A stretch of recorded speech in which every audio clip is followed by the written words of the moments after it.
Hello students, namaste. Welcome to KK commerce academy, the destination where success begins. Students, 11th के SP में आज हम देख रहे हैं सीरीज नंबर 4, उसका एपिसोड नंबर 5। बच्चों, हम देख रहे हैं documents related to formation of company. Okay, तो कंपनी फॉर्म करनी, भाई कंपनी फॉर्म करने के लिए डॉक्यूमेंट तो लगेंगे। तो बेसिकली मोस्ट इंपॉर्टेंट डॉक्यूमेंट कौन सा है? Primary document. Which is primary document for formation of company? Memorandum of association, okay, MOA. And which is secondary document? Yes, AOA, that is articles of association. ठीक है, ये दो तो हम देख चुके। अब हम थर्ड वाला देख रहे हैं, प्रोस्पेक्टस।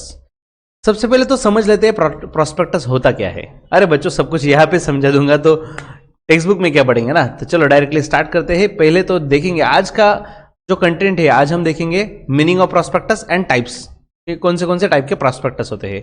ओके, तो चलो करते हैं स्टार्ट आज का second last episode of this series. Students, prospectus में देखो, when a public company is collecting capital, ठीक से सुनो, when a public company is collecting capital by issuing shares to public has to issue a document called prospectus. भाई शादी में बुलाने के लिए क्या भेजना पड़ता है लोगों को? Invitation card. तो वैसे ही ये एक इनविटेशन कार्ड है जो पब्लिक को इनवाइट करने के लिए। लेकिन पब्लिक को इनवाइट क्यों कर रहे हैं? कंपनी इनॉग्रेशन के लिए नहीं, शेयर्स बाय करने के लिए। कंपनी पब्लिक को ऑफर कर रही है, इनवाइट कर रही है कि आओ और हमारे शेयर्स में पैसे इन्वेस्ट करो। ओके, तो शेयर्स में इन्वेस्ट करे पब्लिक, इसलिए उनको इन्वाइट करने के लिए एक डॉक्यूमेंट दिया जाता है जिसे बोलते हैं prospectus. Okay, I am repeating again this definition. देखो मीनिंग, सॉरी डेफिनेशन तो नीचे है। So when a public company is collecting capital by issuing shares to public has to issue a document called prospectus. आगे देखो उसके, prospectus is a document which contain, उसमें क्या होता है? Which contain information about various aspect about the company. Sir इसमें exactly क्या क्या होता है कंपनी के बारे में ऐसा दिया हुआ? ये तो हम नेक्स्ट एपिसोड में देखेंगे। ओके, बस अभी के लिए इतना जान लो शॉर्ट में। कंपनी रिलेटेड इंफॉर्मेशन प्रोस्पेक्टस में लिखी होती है। एंड इनवाइट द इन्वेस्टर्स, और हम इनवाइट करते हैं इन्वेस्टर को to buy the securities offered by company. Sir ऊपर नाम दिया था शेयर्स, अब बोल रहे हैं सिक्योरिटीज। ये क्या है बच्चों? सिक्योरिटीज बड़ी कंसेप्ट है, उसमें ही शेयर्स आता है। डिबेंचर से, मतलब डिबेंचर के नाम से भी, जैसे शेयर्स के नाम से लोग कंपनी पैसे ले सकती है ना, वैसे ही डिबेंचर्स के नाम से भी ले सकती है। इक्विटी शेयर्स भी होता है, प्रेफरेंस शेयर्स भी होता है, ऐसे मल्टीपल ऑप्शन है। ठीक है, तो ओवरऑल इसको सबको मिला के बोलते हैं सिक्योरिटीज। तो देखो, डेफिनेशन ऑफ टेक्निकल, अब final definition, section 2 subsection 17 of the Companies Act 2013 define prospectus as. Definition बहुत है जरूरी, ना समझो मजबूरी, इसमें वर्ड टू वर्ड याद रखना पड़ेगा। तो देखो, एनी डॉक्यूमेंट डिस्क्राइब्ड और इशूड एज अ प्रोस्पेक्टस। तो कोई भी डॉक्यूमेंट अगर आपने इशू किया as a prospectus and includes, और इसमें क्या आता है? Article 32A red herring prospectus. Okay, तो इसमें एक रेड हेरिंग प्रोस्पेक्टस, ये क्या होता है मुझे भी नहीं पता, आपको भी नहीं पता, अगले 5-10 मिनट में समझ जाएगा। ठीक है, तो एनी डॉक्यूमेंट डिस्क्राइब और issued as a prospectus or red herring prospectus or self prospectus or any notice, circular, advertisement or other document inviting, सबसे इंपॉर्टेंट क्या है इसमें? इन्वाइट किया जा रहा है, inviting offers from the public for subscription और purchase of any securities of the body corporate. Okay, अब इसका थोड़ा एक एक वर्ड का मीनिंग देखते हैं, मतलब समझ जाएगा जल्दी ही। देखो क्या बोला इन्होंने, एनी डॉक्यूमेंट डिस्क्राइब, कोई भी डॉक्यूमेंट। ठीक है, स्टार्टिंग से पढ़ रहा हूं बच्चों, ग्रीन ये हाईलाइटेड पोर्शन पे आपका ध्यान होना चाहिए। तो एनी डॉक्यूमेंट डिस्क्राइब और इशूड, डिस्क्राइब उसमें डिस्क्रिप्शन दिया है और इशू किया एज अ प्रोस्पेक्टस, मतलब इशू करते टाइम बोला कि ये प्रोस्पेक्टस है, मतलब वो प्रोस्पेक्टस है। और एंड उसमें क्या इंक्लूड है? Red herring prospectus. Red herring prospectus क्या होता है मैंने बोला आपको, अगले 5 मिनट में समझ जाएगा। आप यहां पे देख सकते हो रेड हेरिंग प्रोस्पेक्टस दिख रहा है। ओके, और शेल्फ प्रोस्पेक्टस, देखो मिला शेल्फ प्रोस्पेक्टस, ये वाला second one, shelf prospectus, red herring prospectus. और क्या आगे? और एनी नोटिस, या फिर हमने नोटिस भेजी, नोटिस या सर्कुलर या एडवर्टीजमेंट, कोई भी नाम दो यार, या एनी अदर डॉक्यूमेंट कोई भी हो। कंक्लूजन क्या है? हम क्या कर रहे हैं? Inviting offers from the public, हम पब्लिक को इनवाइट कर रहे हैं, इसलिए फॉर द सब्सक्रिप्शन और purchase of any security of body corporate. Body corporate मतलब कंपनी, और कंपनी की कोई भी सिक्योरिटी, फिर आप शेयर्स के लिए बोलो, प्रेफरेंस शेयर्स के लिए बोलो, इक्विटी शेयर्स के लिए बोलो, या फिर उसमें डिबेंचर्स के लिए ऑफर करो, या डिपॉजिट ले लो लोगों से, तो किसी भी नाम से आप पैसा ले रहे हो लोगों से, ओके, उनको इन्वाइट कर रहे हो, दैट इज प्रॉस्पेक्टस। तो देखो आगे, this prospectus must contain true and factual disclosures as investor decided to invest based on the information given in the prospectus. इसलिए बहुत जरूरी हो जाता है कि प्रॉस्पेक्टस में दिए हुए डिटेल ये ट्रू और फैक्चुअल होने चाहिए, फैक्ट होनी चाहिए उसमें, ठीक है। मतलब देखो, अब हमने कंपनी के बारे में बोल दिया कि हमारे कंपनी का टर्नओवर 5000 करोड़ है, हमारा प्रॉफिट 200 करोड़ है। अरे लेकिन वो फैक्ट है क्या? नहीं, वो फैक्ट होना चाहिए, क्योंकि वो प्रॉस्पेक्टस देखकर उसी के बेसिस पे लोग डिसीजन लेने वाले हैं, राइट। मैं हूं कंपनी, मैंने आपको इन्वाइट किया, कैसे इन्वाइट किया? प्रॉस्पेक्टस देखकर। अब आप प्रॉस्पेक्टस पूरा रीड करोगे, प्रॉस्पेक्टस में मैं कंपनी की इंफॉर्मेशन दूंगा, राइट। और जो इंफॉर्मेशन आप पढ़ोगे, अगर आपको लगा कि यस कंपनी अच्छी है, तो आप इन्वेस्ट करोगे। तो आपका इन्वेस्ट किया हुआ पैसा मैंने फ्रॉड कर दिया, सपोज फ्रॉड कर दिया, पैसे लेकर भाग गया, ऐसा ना हो, इसलिए इन्होंने बोला कि प्रॉस्पेक्टस में दी हुई सब इंफॉर्मेशन परफेक्ट करेक्ट होनी चाहिए, वेग इंफॉर्मेशन नहीं चलेगी, ठीक है। तो टाइप ऑफ प्रॉस्पेक्टस में देखो, फर्स्ट इज एब्रिज्ड प्रॉस्पेक्टस। अभी एब्रिज्ड प्रॉस्पेक्टस क्या है? It contain the main contents of prospectus, okay, इसमें क्या दिया है? Main contents of prospectus but in brief, okay, मतलब इसमें कंपनी की मेन इंफॉर्मेशन दी जाएगी एब्रिज्ड में, लेकिन बस शॉर्ट में, ज्यादा डिटेल में नहीं रहेगा एब्रिज्ड प्रॉस्पेक्टस, ठीक है। It is attached with application, let me show you abridged, अब्रिज्ड,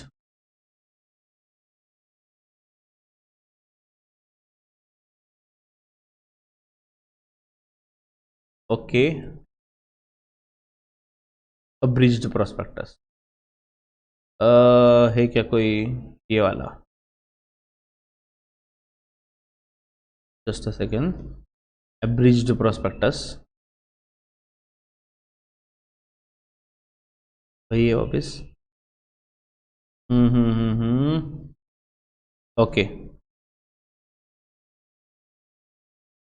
आपको ऑफकोर्स रीडिंग जो लिखा हुआ है वो तो इतना इतना डिटेल में तो नहीं दिखेगा, इतना क्लियर है ही नहीं वो, बस मैं आपको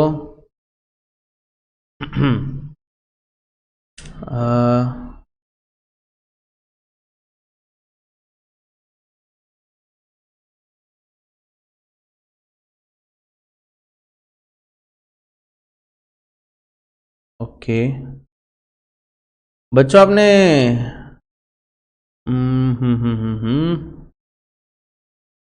यस यस यस, ऐसे ही रहेगा, ऐसे ऐसे ऐसे, ओके। देखो बच्चों, आपने ऐसा पेज पे लोगो देखा होगा ना कभी, डॉटेड वाला पेज, ओके। इवन आपने कभी सपोज कोई रिसीट वगैरह देखी, पावती पावती फाड़ के देते हैं, ठीक है, रिसीट, अगर आपने पैसे दिए ना, तो वो इवन चेकबुक अगर देखा होगा तो वो डॉटेड लाइन से होता है, ऐसे प्रॉपरली कट होता है, ठीक है। अगर आप बैंक में पैसे कभी जमा करने गए होगे तो वो स्लिप होती है, वो डॉटेड लाइन से होती है, वो फाड़ देते हैं, एक पार्ट आपको देते हैं, एक पार्ट खुद के पास रखते हैं, ओके। तो एब्रिज प्रॉस्पेक्टस ऐसा ही होता है, उसमें डॉटेड लाइन से कनेक्टेड होता है। मतलब मान लो एक पेज है, ठीक है, बीच में डॉटेड लाइन है, ऊपर शॉर्ट में दिया रहेगा कंपनी का इंफॉर्मेशन, शॉर्ट में, अरे एब्रिज प्रॉस्पेक्टस का मीनिंग वो है ना, सब कुछ कंपनी की इंफॉर्मेशन ब्रीफ में शॉर्ट में दी जाएगी। It is attached with application form, और ये अटैच किया जाएगा एप्लीकेशन फॉर्म के साथ, मतलब वो नीचे वाला पार्ट है ना, वो एप्लीकेशन फॉर्म है जो फाड़ दिया जाएगा, मतलब सेपरेट कर सकते हो आप, by the company while offering securities. Abridge prospectus is issued only in case of public offer made by company. मतलब देखो, कूपन वगैरह भी देखा होगा आपने, कूपन, ओके, ऐसे कूपन आते हैं कि भाई ऊपर इंफॉर्मेशन है, नीचे कूपन है, अगर आप इंटरेस्टेड है तो फाड़िए, नाम नंबर लिखिए, एड्रेस लिखिए और कूपन भेज दीजिए, राइट। वैसा ही होता है एब्रिज प्रॉस्पेक्टस, ऊपर कंपनी की इंफॉर्मेशन अटैच किया हुआ उसी पेज के साथ डॉटेड लाइन से वो फाड़ दो, उसमें एप्लीकेशन रहेगा। आप अगर शेयर्स के लिए अप्लाई करना चाहते हो तो आपके नाम, आपका एड्रेस, आपकी डिटेल्स, आप कितने शेयर्स के लिए अप्लाई करना चाहते हो, वो सब कुछ, और वो एप्लीकेशन लेके बैंक में जाओ, बैंक में वो एप्लीकेशन और पैसा दे दो। कौन सी बैंक में? कंपनी अपॉइंट करती है बैंकर को, ऐसा नहीं कि आप कोई भी बैंक में जाओगे। For example, Reliance limited company ने कल शेयर्स इशू किए और उन्होंने एक बैंक अपॉइंट की जिसका नाम है आईडीबीआई, तो आप क्या करोगे? जो नियरेस्ट आईडीबीआई है आपके नियरेस्ट, तो वहां पे जाओगे, वो प्रोस्पेक्टस दोगे, वो जो पेज फटा हुआ है ना एप्लीकेशन फॉर्म, वो एप्लीकेशन फॉर्म और साथ में पैसे दोगे आप जितने शेयर्स के लिए अप्लाई करना चाहते हो, फिर वो एप्लीकेशन जाएगा कंपनी के पास। समझ रहे हो?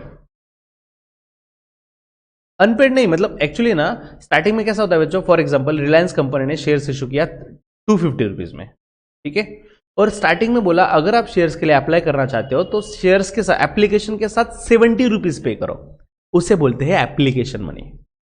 ओके, तो एप्लीकेशन मनी जो भी है, फॉर एग्जांपल मुझे 20 शेयर्स के लिए अप्लाई करना है तो 70 इंटू 20 1400, तो 1400 रुपीज, और वो एप्लीकेशन मैं आईडीबीआई को देके आऊंगा, फिर मुझे शेयर्स मिलेगा या नहीं वो आगे की प्रोसेस है। ठीक है, अभी के लिए ये एब्रिज प्रोस्पेक्टस, जिसमें ब्रीफ में इंफॉर्मेशन होती है कंपनी की और साथ में एप्लीकेशन फॉर्म अटैच होता है।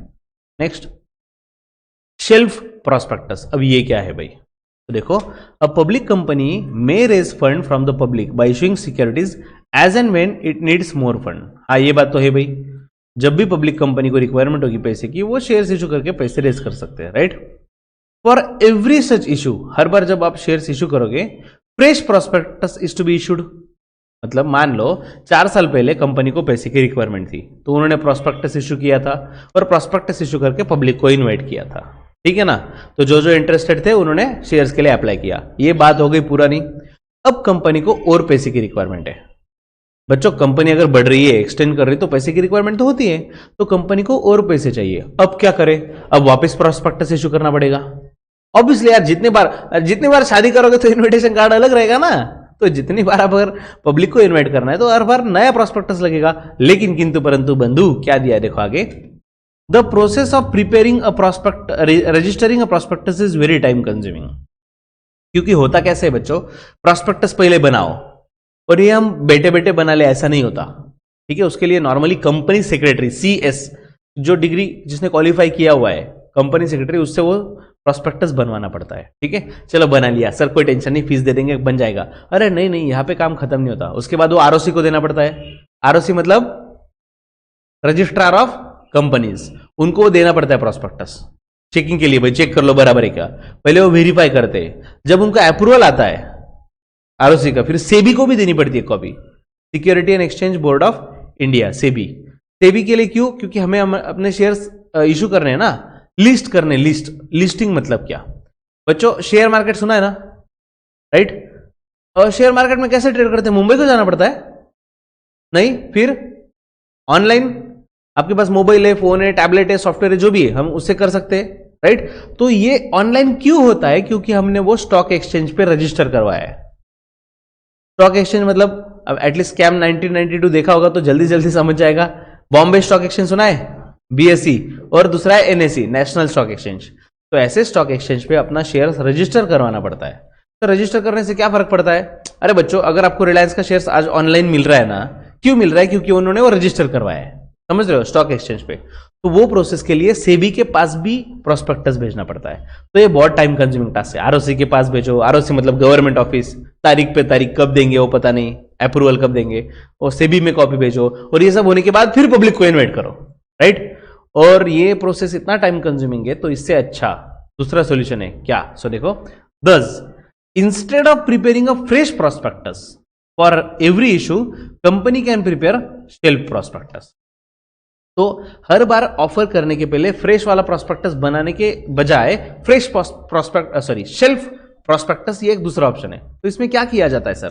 देखो, shelf prospectus can be used for all issues made by company up to 1 year from the date of first offering of securities under that prospectus.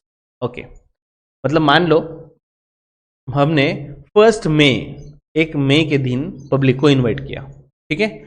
Invite किया मतलब क्या? प्रोस्पेक्टस दिया ना कि आओ भाई हमारी कंपनी में इन्वेस्ट करो। और उसी साल, मतलब उससे 1 साल के अंदर कंपनी को और फंड की रिक्वायरमेंट है, तो वो वापस पूरा प्रोसेस फॉलो करने में टाइम लग जाएगा। तो अगर आपने शेल्फ प्रोस्पेक्टस इशू किया तो वही प्रोस्पेक्टस वापस इशू करके लोगों से पैसे आप ले सकते हो। लेकिन हाँ, विद इन 1 year, 1 साल का गैप होना चाहिए। आप बोलोगे 10 साल पहले हमने प्रोस्पेक्टस दिया था, आज भी वही प्रोस्पेक्टस दे देंगे, नहीं चलेगा। सेल्फ प्रोस्पेक्टस मींस ऐसा प्रोस्पेक्टस जो आप मल्टीपल टाइम इशू कर सकते हो विद इन अ ईयर, लेकिन 1 ही साल के अंदर, ठीक है? इट मीन समझ लो प्रोस्पेक्टस पे लिखा हुआ है valid for 1 year, simple thing, valid for 1 year। 1 year में आप मल्टीपल टाइम भी इशू करके भी लोगों से पैसे ले सकते हो। ठीक है, देखो हाउएवर लेकिन information memorandum is to be filed with ROC every time a subsequent offer of securities is made during the validity period of 1 year of self prospectus.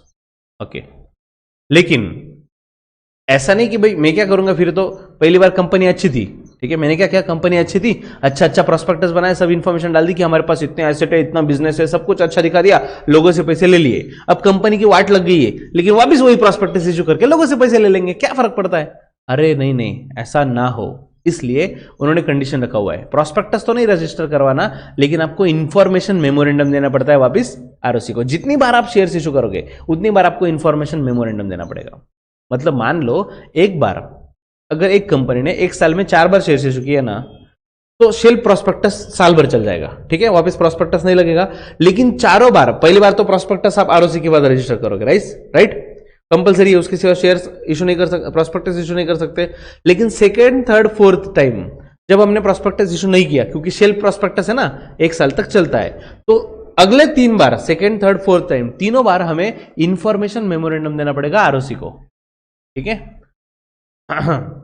मतलब एज गुड एज समझ लो, आरओसी को देखना है कि साल भर में वापस अगर आप शेयर इशू कर रहे हो तो तब कंपनी की पोजीशन अच्छी है नहीं, वो कंपनी को, आरओसी को समझ जाएगा, ठीक है। The information memorandum contain latest material fact, और हाँ, इंफॉर्मेशन जो मेमोरेंडम है उसमें लेटेस्ट मटेरियल फैक्ट रहेगा, अभी की फैक्ट बताओ, अभी कंपनी लॉस में, प्रॉफिट में क्या है, such as new charges created on asset, ऐसा तो नहीं कि एसेट कुछ गिरवी रख दी कंपनी की, चार्ज ऑन फाइनेंशियल पोजीशन कैसा है, एंड सब कुछ, ओके।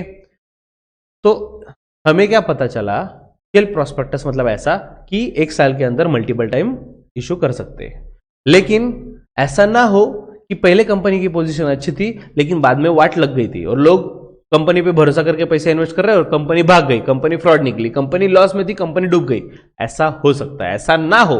इसलिए हर बार शेयर्स इशू करने के पहले, चलो प्रोस्पेक्टस नहीं दो, प्रोस्पेक्टस तो एक ही बार दो, लेकिन हर बार इंफॉर्मेशन मेमोरेंडम देना पड़ेगा आरओसी को, लेटेस्ट इंफॉर्मेशन, मतलब कंपनी को समझ जाएगा फिलहाल कंपनी की फाइनेंशियल पोजीशन कैसी है, okay. Next is red herring prospect. अब ये क्या है? Red herring prospectus is a kind of incomplete prospectus, okay. इसमें सबसे इंपॉर्टेंट याद रखो, रेड हेरिंग प्रोस्पेक्टस ये क्या है? इनकम्प्लीट प्रोस्पेक्टस है। अगला, अब इसको इनकम्प्लीट प्रोस्पेक्टस क्यों बोलते हैं? आगे दिया देखो, as it does not include complete particulars of quantity of securities offered और issue price of the securities being offered, okay. देखो, प्रोस्पेक्टस जब हम इशू करते हैं ना, उसमें सब डिटेल देना पड़ता है कि हमारी कंपनी कौन सी है, हम कितने शेयर्स इशू कर रहे हैं, एक शेयर्स की प्राइस कितनी, सब कुछ देना पड़ता है। लेकिन अगर हमने शेयर्स इशू किए, उसमें क्वांटिटी नहीं लिखा, मतलब हमने ये नहीं बताया कि हम 2 लाख शेयर्स इशू करना चाहते हैं, वो नहीं बताया, टोटल शेयर्स कितना इशू करना चाहते हैं वो नहीं दिया, और शेयर्स की प्राइस है फॉर एग्जांपल 20 रुपए, वो भी नहीं दिया वो भी नहीं दिया, तो उसे बोलते हैं रेड हेरिंग प्रोस्पेक्टस। लेकिन सवाल ये है सर, अगर आप प्रोस्पेक्टस दे रहे हो, मतलब लोगों को इनवाइट कर रहे हो किस चीज के लिए, कि हमारे कंपनी में इन्वेस्ट करो, तो शेयर्स की प्राइस तो बतानी पड़ेगी, बिना प्राइस के आप कैसे बोल सकते हो इन्वेस्ट करो, लोग कितने पैसे देंगे फिर? इसके लिए इसमें प्राइस नहीं होती बच्चों, एग्जैक्ट प्राइस नहीं होती, लेकिन इसमें एक प्राइस रेंज होती है, प्राइस रेंज, ओके। हाँ, प्राइस बैंड या फिर प्राइस रेंज बोलते हैं उसे। मतलब हम रेड हेरिंग प्रोस्पेक्टस में दे देंगे, हम शेयर्स इशू कर रहे हैं जिसकी प्राइस है 95 से लेकर 110 तक, हमने रेंज दे दिया, तो सर जिसको इन्वेस्ट करना है वो क्या करेगा? वो क्या करेगा, 95 से 110 के बीच में बीड लगाएगा, बोली बीड लगाएगा, उसको जो लगता है कि कंपनी में कितने पैसे इन्वेस्ट करने चाहिए वो उसके हिसाब से बिडिंग करेगा, और बिडिंग प्रोसेस फाइनल होने के बाद शेयर्स इशू किए जाएंगे, ठीक है। तो देखो, it is usually issued at the time of IPO और for any issued under the book building process, इसे बोलते हैं बच्चों book building process. Book building process मतलब क्या, देखो यहां पे दिया है, it is a process by which company determine issue price of the security based on the demand of the public, okay. Yes yes sir, very nice question. Student का question क्या है सर, बैंक में कितने पैसे डाले, जिसको invest करना है वो कितने पैसे डाले? पूरा फ्लो ठीक से सुन लो, मैं वापस बता रहा हूं। मैं हूं एबीसी लिमिटेड, ठीक है, मुझे कंपनी मतलब मुझे फंड की रिक्वायरमेंट है, पैसे की रिक्वायरमेंट है, तो मैं पब्लिक को इन्वाइट करता हूं और बोलता हूं कि भाई कंपनी के शेयर्स ले लो, यहां तक ठीक है। अब रेड हेरिंग प्रोस्पेक्टस मैंने इशू किया, इसका मतलब क्या हुआ, उसमें मैंने क्वांटिटी भी नहीं बोली और एग्जैक्ट प्राइस भी नहीं बताई। ठीक है सर, प्राइस नहीं बताई तो कैसे इन्वेस्ट करें, तो मैंने उसका आंसर दे दिया कि उसमें प्राइस रेंज दिया रहेगा। ठीक है, फॉर एग्जांपल प्राइस रेंज दे दिया 95 से लेकर 110 तक। ठीक है, तो अब सर एग्जैक्टली जिसको इन्वेस्ट करना है वो कितने पैसे डालेगा, आपको कंपनी पे कितना भरोसा है, आप बोली लगाओ 95 से लेकर 110 तक, आपको जो ठीक लग रहा है उतने पैसे आप बैंक में इन्वेस्ट करो। ठीक है, फिर ऐसे फॉर एग्जांपल 50,000 लोगों ने इन्वेस्ट किए। ठीक है, फिर बाद में 50,000 लोगों के पैसे आ गए, 10 दिन का टाइम दिया था, फॉर एग्जांपल इशू किया था, 10 दिन के बाद फिर बोर्ड ऑफ डायरेक्टर्स वगैरह सब लोग बैठेंगे, देखेंगे कि कितने पैसे आए, लोगों ने कितने कितने अमाउंट पे बोली लगाई है। उसके बाद एक कट ऑफ प्राइस फाइनल होगी, cut off price. Okay, cut off price मतलब फाइनल प्राइस, बोली लगाने के बाद ऐसी प्राइस जिसमें मेजोरिटी लोग शेयर्स खरीद रहे हैं, जितने हमें फॉर एग्जांपल हमारा टारगेट था मिनिमम हमें 50,000 शेयर्स इशू करने हैं, तो ऐसी प्राइस हम फाइंड करेंगे जहां तक 50,000 शेयर इशू हो रहे हैं। तो किसी ने 110 पे अप्लाई किया होगा, किसी ने 105 पे, किसी ने 100 पे एंड सो ऑन, राइट। तो जिन्होंने for example cut off price हो गया 100 रुपीज, तो 100 रुपीज के ऊपर जिन्होंने अप्लाई किया है उनको शेयर्स दे दिया जाएगा, और जिन्होंने कम प्राइस पे अप्लाई किया है शेयर्स उनको पैसे रिफंड दे दिए जाएंगे, क्योंकि बोली ज्यादा प्राइस पे लगी ना, ये पैसे वापस ले लो। ठीक है, next, a red herring prospectus shall have the same obligation that are applicable to prospectus। और जैसे प्रोस्पेक्टस को जो कंडीशंस एप्लीकेबल होती है ना, वही इसी को भी होती है, मतलब जो आरओसी के पास सबमिट करो सब सेम होता है। ठीक है, देखो, a company must file a red herring prospectus with ROC at least 3 days before the opening of the subscription list and offer. अगर आप पब्लिक को इन्वाइट कर रहे हो ना, तो जिस दिन से सब्सक्रिप्शन ऑप्शन अवेलेबल है, मतलब रिलायंस ने बोल दिया 1 मार्च से हम शेयर इशू कर रहे हैं, तो अभी पता है ना, अभी फॉर एग्जांपल 15 दिन है उस चीज को, तो जिस दिन पब्लिक को ऑप्शन अवेलेबल हो जाएगा कि वो इन्वेस्ट कर सकती है, उसके पहले एटलीस्ट 3 days बिफोर आरओसी के पास प्रोस्पेक्टस, जो रेड हेरिंग प्रोस्पेक्टस है, उसकी कॉपी सबमिट करना जरूरी है। Okay, yes. सेबी, यहाँ पे नॉर्मली आपको अगर आप अपना सिलेबस देखो ना, तो ज्यादा करके सेबी के बारे में कुछ जिक्र नहीं किया है इन्होंने, वो आपको 12th में रहेगा। ओके, 12th में जब हम कंपनी अकाउंट्स वगैरह देखेंगे डिटेल में, कंपनी वाली चीजें, तो आपको समझेगा। अभी के लिए सिर्फ आरओसी याद रखो, सेबी भूल जाओ। ठीक है, नेक्स्ट, लेटर ऑफ ऑफर। अब ये क्या है, एट द एंड प्रोस्पेक्टस देके भी हम ऑफर ही दे रहे थे ना, अभी लेटर ऑफ ऑफर है, देखते हैं क्या है। When a company undertake further issue of shares. Okay, जब कंपनी क्या कर रही है, फर्दर इशू ऑफ शेयर्स, मतलब इसके पहले शेयर्स इशू कर चुकी है और अब एडिशनल शेयर्स इशू हो रहे हैं। ठीक है, कैसे, by making a right issue. अब ये राइट इशू क्या होता है सर? बच्चों, सबसे पहले पब्लिक को इन्वाइट किया हमने, उसे क्या बोलते हैं, आईपीओ। आईपीओ का full form initial public offer. ठीक है, मतलब पूरी जनता हमने डायरेक्ट न्यूज़पेपर में दे दिया, जिसको इन्वेस्ट करना है आओ और इन्वेस्ट करो। ठीक है, तो कोई भी पर्सन जनरल पब्लिक में से कोई भी आ सकता है और शेयर्स बाय कर सकता है। ये हो गया आईपीओ, मतलब फर्स्ट टाइम, अगर जब कंपनी उसके लाइफ में फर्स्ट टाइम शेयर्स इशू करती है उसे बोलते हैं आईपीओ। ठीक है, अब सेकंड टाइम कंपनी को अभी भी फंड की रिक्वायरमेंट है, कंपनी को और फंड लग रहा है, तो कंपनी जब second time, third time, fourth time, fifth time जब शेयर्स इशू करती है ना, उससे बोलते हैं FPO, that is further public offer. ठीक है, अब इन्होंने क्या किया, अब फंड की रिक्वायरमेंट है ना, तो जनता को, पूरी जनता को नहीं पूछा, जो एग्जिस्टिंग इक्विटी शेयर होल्डर है, मतलब ऑलरेडी जिन्होंने शेयर्स लिए हुए ना, उन्हीं को वापस बोला कि हम एडिशनल शेयर्स इशू करना चाहते हैं, आप लेना चाहते हो क्या? ओके, अगर आप लेना चाहते हो तो अच्छी बात, आपने लिया तो ठीक, नहीं तो फिर हम आउटसाइडर को देंगे। समझ रहा है, मतलब पहले जब कंपनी ने इन्वेट किया था ना, तो सपोज 1000 लोगों ने शेयर्स ले लिए थे, अब सेकेंड टाइम पैसे की रिक्वायरमेंट है ना, तो कंपनी वापस वो 1000 लोगों को बोल रही है, भाई आपको शेयर्स चाहिए क्या? ओके, और ये जो 1000 एग्जिस्टिंग इक्विटी शेयर होल्डर है, इनको दिया जाता है, राइट दिया जाता है कि आप शेयर्स चाहे तो ले सकते हो, आपने अगर नहीं लिए तो हम बाहर वाली पब्लिक को देंगे, तो इनको राइट दिया ना पहले शेयर्स बाय करने का, इसे बोलते हैं राइट शेयर्स। ओके, तो अगर राइट शेयर्स ऑफर कर रहे हैं, इसका मीनिंग भी दिया देखो, that is offering the shares directly to existing share holder in proportion to the shares held by them. तो उन्होंने जिस रेशियो में अभी शेयर्स लिए हुए हैं, उसी प्रोपोर्शन में उनको ऑप्शन दिया जाता है, आप खरीद सकते हो। The company issue a document called letter of offer. तो एग्जिस्टिंग इक्विटी शेयर होल्डर को अगर आप इन्वाइट कर रहे हो राइट इशू के लिए, तो ऐसे सिचुएशन में जो एक लेटर दिया जाता है उसे बोलते हैं लेटर ऑफ ऑफर। ओके, मतलब इसको हम प्रॉस्पेक्टस देने की जरूरत नहीं। इन शॉर्ट, प्रॉस्पेक्टस कब देना है? जब कॉमन मैन, पूरी जनता को इन्वाइट कर रहे हो, ठीक है, पहली बार या फिर इवन सेकेंड टाइम, जब आप अननोन पर्सन को, सीधी बात, जो कंपनी के आउटसाइडर है उनको इन्वाइट करना है ना, तो प्रॉस्पेक्टस लगेगा। और जो नॉन पर्सन है, ये ऑलरेडी मेंबर है ना, ऑलरेडी इनको शेयर्स दिए हुए, ऑलरेडी कंपनी के मेंबर ही है, कंपनी के ओनर है भाई, शेयर होल्डर मतलब, तो इनको ही देना है ना, तो लेटर ऑफ ऑफर दे सकते हो, ठीक है। Next, offer letter. आइला लेटर ऑफ ऑफर को उल्टा कर दिया। अभी ये क्या है देखो, an offer letter is issued to select group of investor by company when it make private placement offer of securities.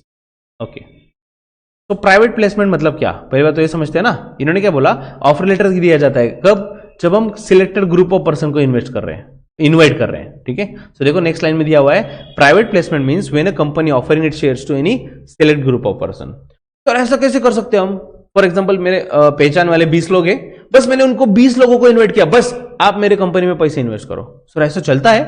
Private company में चलता है ना बच्चों। प्राइवेट कंपनी पब्लिक को इन्वाइट कर सकती है क्या? ऑफ कोर्स नहीं। पब्लिक लिमिटेड और प्राइवेट लिमिटेड में डिफरेंस है ना।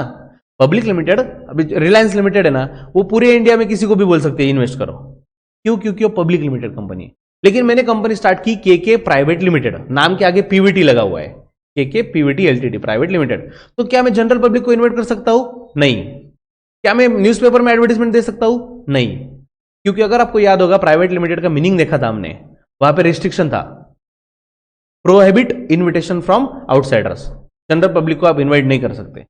तो मेरे जो नोन है, फॉर एग्जांपल मेरे रिलेटिव्स, मेरे फ्रेंड्स, मेरे जो कलीग्स, जो नोन पर्सन है, वो ऐसे सिलेक्टेड ग्रुप को मैं इन्वाइट कर रहा हूं कि आप मेरे कंपनी में शेयर्स में इन्वेस्ट करो, तो उनको क्या देना पड़ता है? ऑफर लेटर, ठीक है। तो ये थे types of prospectus. Okay, abridge prospectus मतलब जिसमें ब्रीफ में इंफॉर्मेशन दी जाती है कंपनी की और साथ में एप्लीकेशन अटैच होता है। शेल्फ प्रॉस्पेक्टस, इसका मतलब अगर आप एक ही साल में मल्टीपल टाइम्स शेयर्स इशू करना चाहते हो तो आप कर सकते हो with the use of shelf prospectus. Next, red herring prospectus मतलब इनकम्प्लीट प्रॉस्पेक्टस, जिसमें क्वांटिटी, कितने शेयर्स इशू करना है और प्राइस ये मेंशन नहीं होता। लेटर ऑफ ऑफर, अगर हम एग्जिस्टिंग इक्विटी शेयर होल्डर जो है उनको राइट शेयर्स इशू कर रहे हैं तो लेटर ऑफ ऑफर दिया जाता है। और ऑफर लेटर मतलब अगर हम किसी particular group of person, particular group को टारगेट कर रहे हैं, उन्हीं को इन्वाइट कर रहे हैं कंपनी में इन्वेस्ट करने के लिए, तो उन्हें जो दिया जाता है वो होता है ऑफर लेटर। ओके, तो बच्चों आज हमने क्या देखा? Meaning of prospectus and types of prospectus. Next episode में मिलेंगे जिसमें हम कंटेंट ऑफ प्रॉस्पेक्टस जल्दी ही देखेंगे। ओके, चलो बच्चों, तब तक आपको टेक केयर, धन्यवाद, जय जिनेंद्र, टाटा, बाय बाय।